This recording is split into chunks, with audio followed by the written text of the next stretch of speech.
Bismillahirrahmanirrahim. Sözümdü, merimdi, urayımdı Allah'tan isminden başlayman. Salamım жалпы кыргыз элине, момун мусулман бир туугандарга, жети областта Дубанда жашап жаткан бир туугандарыбызга, чет мамлекетте жүргөн мекендештерибизге саламыбыз болгон болсун. Ассаламу алейкум, рахматуллах ва баракатуху. Урматтуу кыргыз элим, урматтуу момун мусулман бир туугандарым. Бүгүн 22 февраль, эртеңки 23 февраль эркектердин майрамы менен чын жүрөктөн куттуктаймын. Ошону менен бирге бүгүнкү кайрылуум ушул жана интернет сайттагы Калемпир ТВ, Кактус медиа көп эле ушулардын арасында бир 15 чакты бир сайттарга мен кайрылат элем. Урматтуу туугандарым, биз сырткы саясатка киришпей эле койгонубуз жакшыраак болот эле.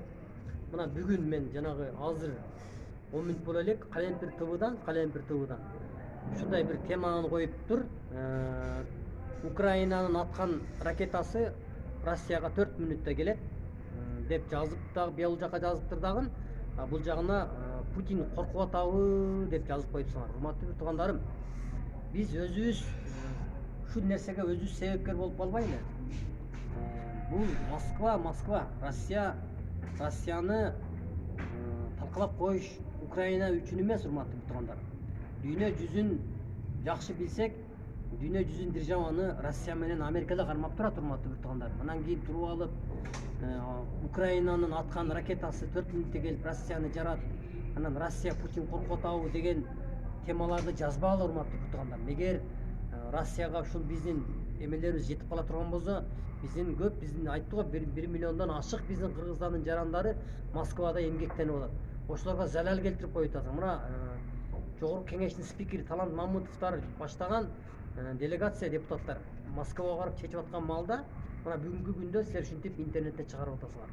Россиянын аткан Украинанын аткан ракетасы 4 мүнөттө келип Россияны жарат, анан Путин коркуп атабы деп. Андай дебеңиздер, урматтуу туугандар. Путин, Россия бул Америка, бул дүйнө жүзүндөгү эң чоң державалардын бири болот. Анан Украинаны мындай эле ошол айткан наоборот, ошол 4 мүнөттө 3 мүнөттө десем болот. 3 мүнөттө керек болсо Украинаны таклап таштайт Россиячы. Мен ушундай эле айтып кое берейин, урматтуу туугандар. Антип биз эми Украинага жан тартып калдык. Мен түшүнбөй атам силергечи. Эмне бул? Кандай Американын агенттери ушундай кылып атасыңарбы же? Кандай болуп атат силергечи? Биз эмнеси болсо Россиялык биздин бир туугандарыбыз бар. Россияда биздин бир туугандар эмгектенип атат. Ошон үчүн аман болуңуздар, эсен болуңуздар.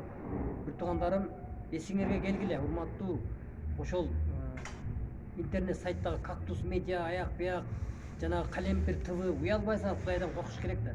Темаңар башка, ичин ачсаң башка болуп атат да. Бирөө өлүп калды, 10 адам мерт кетти, анан кийин авария болуп кетти, капыстык болуп кетти деп Садыр Кожоевдин сүрөтүн коюп коюп атасыңар. Астакырып, силер Кудайдан корккула, урматтуу туугандар. Ошон үчүн мында туура чыгаргыла, туура айма, элдин кыжырына тийбей.